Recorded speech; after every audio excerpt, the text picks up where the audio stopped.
The overall goal of this method is to determine the lipid profile of fish oil supplements using nuclear magnetic resonance spectroscopy.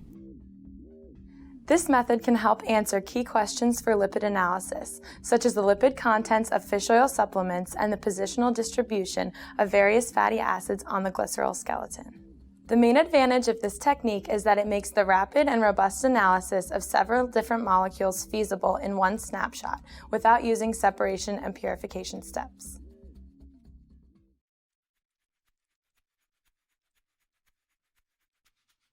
To prepare the samples for proton and carbon NMR analysis, first extract 120 microliters, which is around 110 milligrams of fish oil, from a dietary capsule using a syringe, and place it in a 4 milliliter glass vial.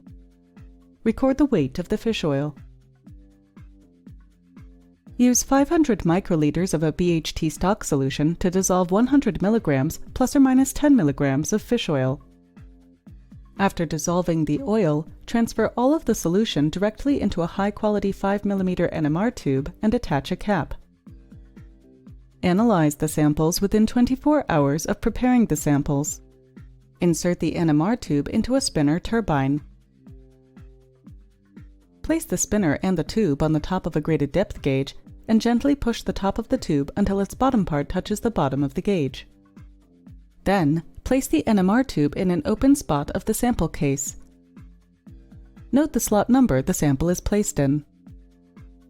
To load the sample in the NMR instrument, return to the control computer and type SX number, where number is the slot in the sample case holding the sample. Wait for the deuterium signal of deuterated chloroform to appear on the screen.